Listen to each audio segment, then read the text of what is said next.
Good morning. Good morning. Oh, what's How your you name? doing? My name is Sean Williams. And I'm Greg. How you doing? Nice to Right. meet you. hmm So what brings you to our program this morning? Well, I have an addiction problem, Percocets, and alcohol. Okay, any heroin or opiates? Not so much heroin, but opiates. Okay. Opiates, yes. Okay. But Percocets and alcohol is mainly why I'm trying to Okay. enter a program. All right. Mhm. So how have you been struggling? You know, as far as with the drugs? Um, What caused you? What was your origin of drug? What caused you to be into the drugs? Well, Percocets first. I was in a car accident. Mm-hmm. Um, when I was 28, I'm 34 now. Mm-hmm. So the doctor prescribed me Percocets because my knees was bad in a car accident. So he prescribed me 15 milligrams of Percocets. And I pretty much, my insurance ran out. I didn't have no insurance at all. Mm-hmm. Couldn't get no more from the doctor, so I kind of went to the streets and, you know, to a friend. Mm-hmm. I kind of sold my stuff in the house, stuff like that, to get the Percocets because my knees still hurt till this Mm-hmm. day. So, and as far as the alcohol,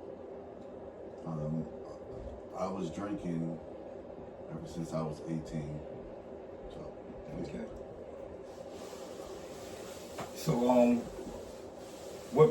How did you really realize with your struggles? You said it's been 5 or 6 years with the opiates. Mm-hmm. So what was your darkest place of addiction that you really like? So some person they said, when I stole from my mother to support my habit or something. So that's a hypothetical example. How would you say for you? What was the point that brought you realized I need to get some help? This has got to stop.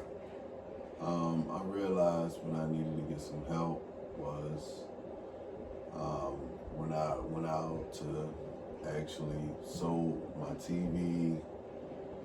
I would sell my shoes sometimes, my clothes, and then you know, just the general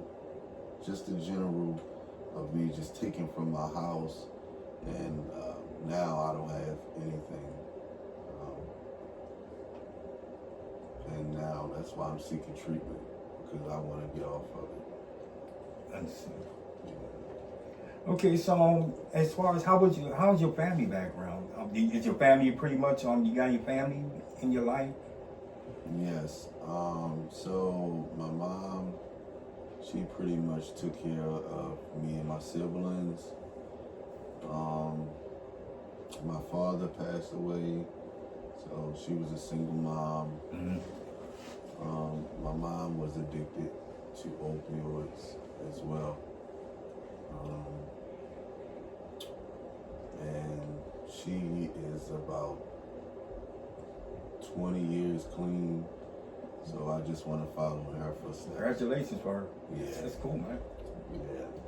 So, yeah. Okay, so you raising a single parent home. So do you feel like your family background was basically normal or dysfunctional at any point because of her background or anything?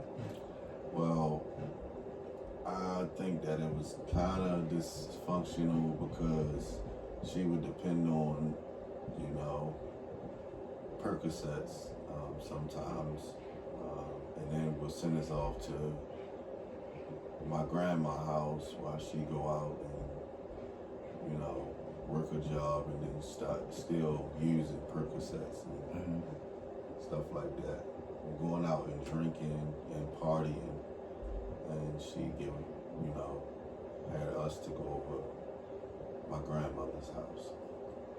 Okay. So was her drug use present before you were born? Her drug use present was before I was born, or Okay. during while I was born. Okay. Yeah, I think she kind of got it from while I was born. I believe like she had C-section or something like that. Mm. And then that's what caused her to have like pain. And the doctor prescribed her Percocets. So that's how she was on Percocets really heavy. Okay. How many siblings do you have? I have 2 brothers and 1 sister. Okay. How is life with them? Are they clean, or do they have any problems? Well, my brothers smoke weed. My 2 brothers smoke weed. My little sister, she drinks. And yeah. Okay. As far as you know, as far as your father, I know he died. Was there anything with his background, like alcohol? Because I know you mentioning alcohol with you, alcohol with them, and that seemed to be kind of like a little history, little thing following. Was there anything going on with Pops? Well, from the stories I heard, he drunk a lot. He drinks a lot, so he kind of. My mom kind of would tell me, because he passed away when I was like 2. But she would tell me stories that he drinks and party a lot, Mm-hmm.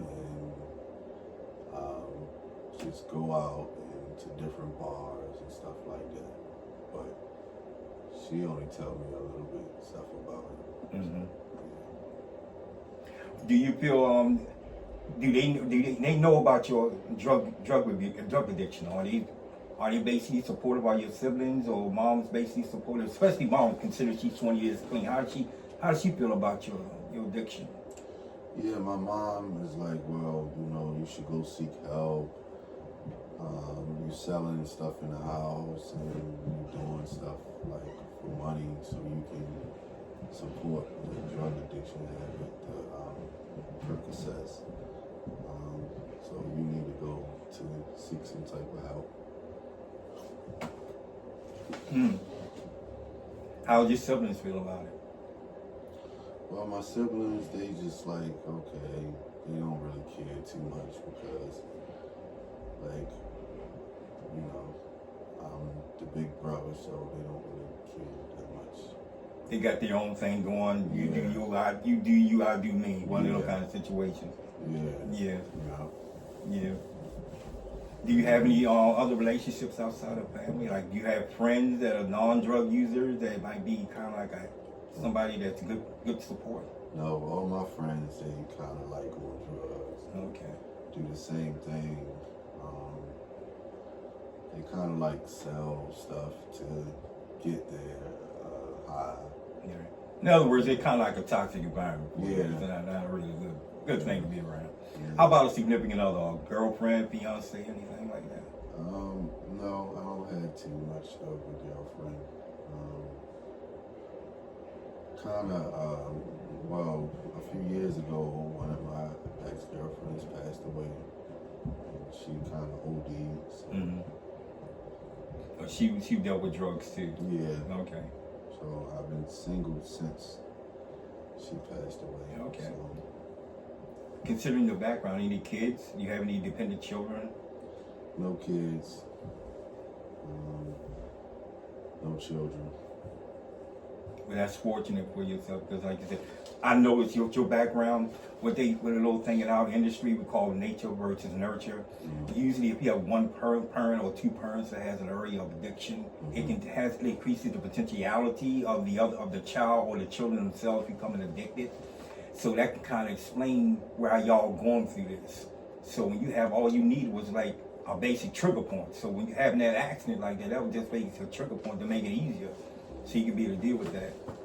So dealing with the drug history, what drug did you? Is there any marijuana in the midst of this that you dealt with? Not really, but yeah, sometimes marijuana makes me paranoid. So it was really just the Percocet and the alcohol. So the alcohol. So in your case, usually with people, marijuana starts to work. Well, in your situation, the alcohol came first. Yes. And you said that came at the age of 18? Yes, alcohol came at the age of 18, and up until now, I'm 34 now. Okay. So you still drinking currently right now as well? Yes. Okay. Yes. How much drinking do you feel like you've done in the last 30 days? Oof. I drunk like if I don't have Percocets, then I'll go to the drinking. Okay. So that's like almost every other day of drinks. Okay. Well, I'll keep that in mind because maybe there's some referral I can give you too, so they can be. We basically deal with drugs, mainly the opioids, depending on to help you deal with that. But I can possibly give you some referrals where we can talk about alcoholism. You are interested to deal with that as well. Yes, I'm you wanna very get that? interested. So hopefully I can give you a referral where we can be able to move towards that as well. Okay. Okay. Percocets. So, what age was the Percocets? You said 28 at the age of Percocets. Yes, 28 at the age of Percocets when I got into a car accident, and the doctor prescribed me Percocets. Okay. Yeah. And that was how many years again? That was 6 years ago. Okay. 6 years ago, and so I would get it. I was 3 years of the doctor prescribing me up until my insurance got cut off, Mm-hmm. and then I spent 3 years of getting them off the street. Okay. So what age did you progress over to the opiates? I progressed over to the opiates a little bit after, around like 27, something like that. Okay. And I asked the doctor after my car accident, I asked him to prescribe me those pills Mm-hmm. so it can help me with my pain Okay. from the surgery of my knee. Okay. So you said your friends with you, you able to move on to the Percocets to regular street drugs with the opiates. So what age were you when you started the opiates? I started the opiates at around 27. 27? Mm-hmm. But the Percocets was 27. 27. Yeah, both. So both I started at 27. I'm sorry, 26 for the drugs and 27 for the opiates. Okay. So you had a year with the Percocets, and then 27, you started over with the opiates. Mm-hmm. So how many years did it progress from that point with the opiates? So that was about about 7 years. 7 years. So you had a longer period with the opiates than you did with the Percocets. Yes. It sounds like you had maybe about a year. Mm-hmm. Because if you were 26, you 27, you didn't have that long with that. You just, sorry about that. Yeah, I you had to did. go through that. Yeah. So it was more so of the drinking portion too. Okay. So I think. So how much opiates have you? What was the manner of how you used the opiates? What was the manner? Was it intravenous or oral? Yes, it was oral. I would just take it with some water or something. Okay, so the same way you did with the Percocets Yes. was oral? Yeah. Okay. Yeah. So in the last 30 days, how much opiates have you used in the last 30 days? Every day. Every day? Probably about $40 worth every day. Just about $30 maybe.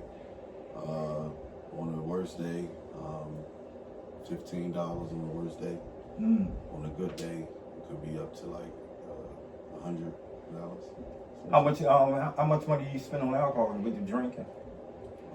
Probably a pint of alcohol is like what, $8, $5 to $8. So yeah, it's probably $5 to $8 a day, Okay. most likely. Well, considering how long you've been dealing with things in 7 years, have there been any other methadone clinics, or have you been in recovery programs? No, this actually is my first time coming to any program for any type of help. So there's been no other type of like recovery programs or nothing like that? No. This the only time. This the first time you come. So how did you come to us? Are you was it court mandated or are you self admitting? I'm actually kind of self-admitting because of the trauma that I'm going through right now. Because my mom actually passed away, so I'm kind of like coming through here to seek help because I don't want to do those things no more. Okay. I need some type of Suboxone or methadone, something to get me off of this stuff. Okay. That's interesting. As far as medical history is concerned, do you have a primary care doctor? No, I do not have a primary care doctor. Okay. Do you have medical insurance? Do you have Medicaid? I believe so. But if not, would you be able to refer me? Yes, to we the right can. place? We can help you. I have an application I can probably give to you where you can fill it out and you can send right on off. Because I know at the post-COVID things kind of move on, but I've been able to have some excess applications where you can fill it out and get to do with that. So you're not kind of sure what your medical insurance might be. Yes, I'm not sure. I think I'm not sure, but I think I do have it. Okay. If not, then I can. Well, we can get that information later, but like I said, if not, then I can help you get like a DSS application. You can fill it out. This one I was able to download offline. I can either let you fill it out, and you can send it right on over to them. Okay, thank you. It's been helping. I was able to use that for all the recovery programs, and it can be to assist you. Thank you. No problem, man. Whatever we can help, that's what it's about. How was your early stages of development? Did you feel like you walked early? Did you walk at appropriate age? Did things go along at appropriate age? Well, I think that I had to grow up fast, so I felt like independent when I was younger because my mom used to send me to my grandmother's house because she wanted to go out to party and drink and do whatever she do, get high or whatever. And I kind of spent a lot of time with my grandmother, and me and my other siblings spent a lot of time over there. Okay.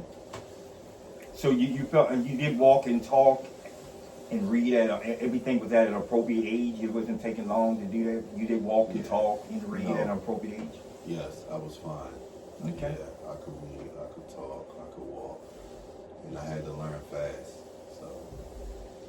Oh, because of moms and everything. Yeah, because so the moms wasn't there, so I had to pretty much learn on my own. You kind of stepped in for dad. Right. Because you the big brother. Right. Okay. Yeah. Yeah, that's another reason why the brothers and siblings could have been feeling, well, you big brother, we look for you. Right.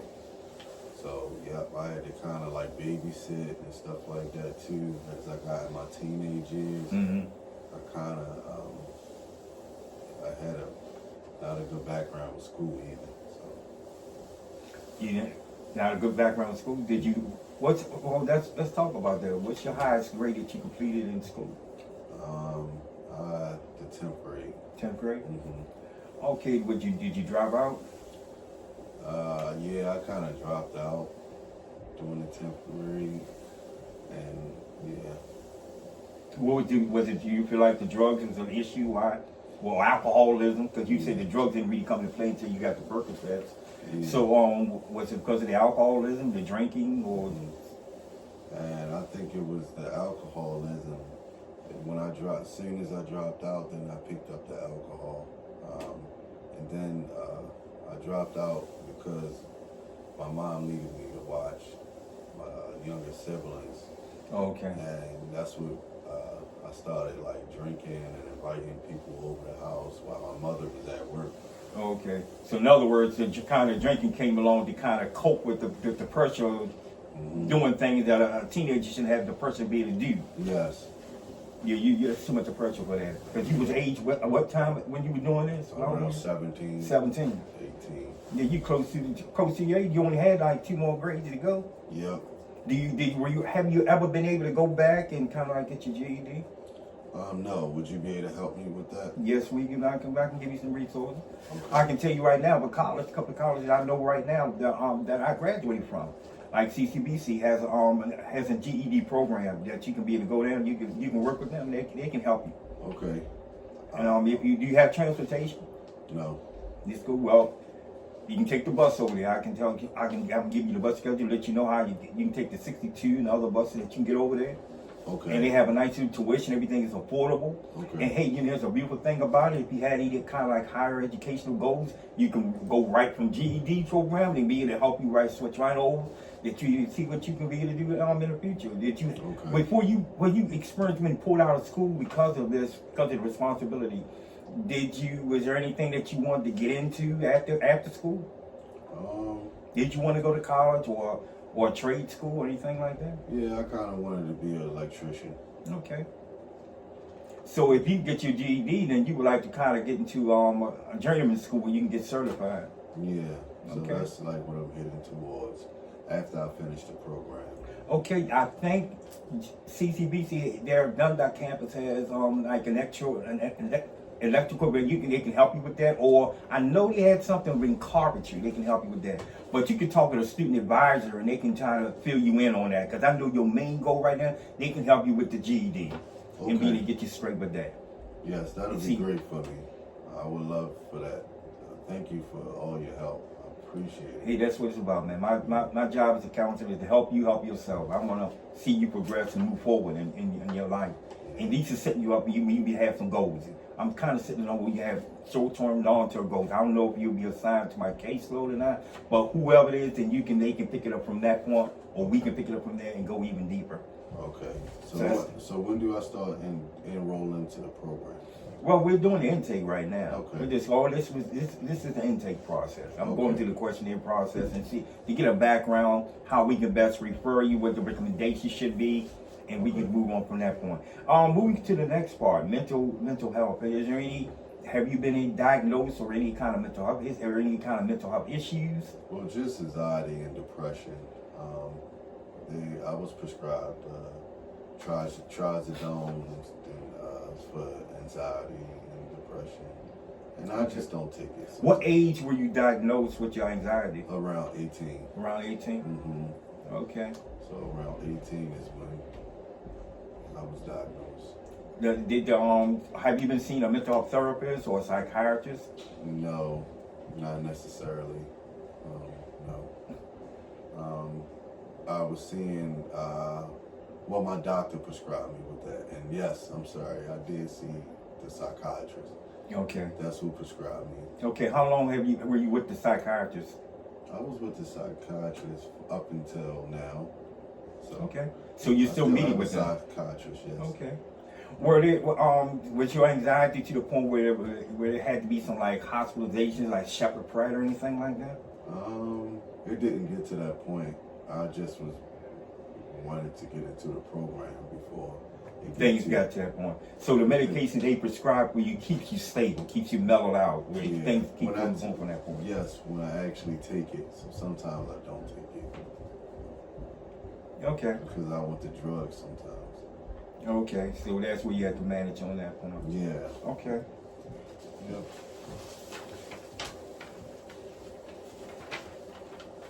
Well, moving on from that point, do you feel like you have any regular support systems? Is there any like special people, anybody that you met in your life do you have social supports? Mm-hmm. No, I don't have no support with anything, and that's why I'm seeking treatment. Okay. Nobody is here to help me. Would you be open to any type of group meetings? Yes. Yes. Okay. Well, I believe we have groups here that we recommend we can be to help you with that. Okay. What's the times? Okay. Well, some of them some of the ones that one group that we have, it depends on what it is. One was like that's dealing particularly with drugs. They can help you. They meet on every Wednesday. They can help you with that. Okay. Okay. And they can help you with that point. There's other groups I can probably see. I can look up online to be able to connect you with. Okay. And see and be to help you from that point. Thank you. And to help you with that way. You try to help you get some of the social. Maybe through the groups you can meet somebody in there that's it's got their head stable. They've been pretty crunchy. Maybe recommend a good sponsor. Okay. That can be a support system for you. Okay. Thank you. So how do you feel? So you feel about you want to do what? So how you feel about your treatment right now? You don't like being with the drugs. You want to do something about it, and you willing to do whatever you can to move from that point. Mm-hmm. What do you feel about your strengths? What are your strengths? My strengths are reading and staying on task and trying to be a great person. Mm. And I think my strength is being kind, honest, nice, and stuff like that. What's your abilities? Well, my abilities, I like playing basketball. I like playing sports. I like, again, reading, writing, and stuff like that. Okay. Do you have any needs at this time outside of the obvious of treatment? Do you have any needs? Do you need to get like medical? I mean, do you like to get any birth certificate? Do you have any information? Yeah, I do need to get my birth certificate. So and that's I also need to get my social security card. Okay. Stuff like that. All right. Preference. Do you have a particular preference? Do you need like individual counseling? Would you like to see a female counselor, male counselor? Yes, I would like individual counseling. Okay. Well, we like that. Okay. Oh, I want you to get the point. Are you working right now? Are you employed? No, not working at all. Okay. No, sir. Have you ever worked? Yes, I used to work at Home Depot, but I got fired. Okay. Was that because of the drugs? Yes, Okay. How long were you with Home Depot? a year. Do you have any kind of other kind of? Are you receiving any kind of financial assistance like unemployment, DSS, TCA? No, Food just stamps? food stamps. Just the Just food stamps. Yeah. Okay. Did you just as an associate over there? You have any warehouse? You have any forklift experience? Machine operating in your background? Yes, but I'm a fast learner, so I can pretty much learn fast. Well, like I said, if you work with me, I can give you some referrals to it. This legal background, almost forgetting about the legal. Was there any legal issues where you ever incarcerated? I was arrested once for possession. Yeah. Arrested once. How long were you how much time did you spend behind bars for that? About 6 months. 6 months? Yeah. Okay. Are you on probation currently? No. Were you ever on probation? No, I was never on probation. So you're able to avoid that? Yeah. Okay. Yeah. So that one time, you were fortunate, man. Yeah. You only had one time incarcerated 6 months and there was no probation behind that? No. No probation behind it. No. I had to pretty much I had to see a drug place, a counselor for drugs. Okay. Well, look, we're going to come on board. I can see we're going to definitely admit you to the program and do that. Okay. What are your short-term goals right now that you like to try to achieve? What would you hope to achieve by being with this program? What you hope to achieve by being in this program? Well, really, I want to achieve staying clean, and pretty much that's it. So outside, okay. All right then. Thank you. Thank you. Have a good day. Oh, hey, hope we had some more meetings with you. Okay. All right then. Thank you. Have a good day.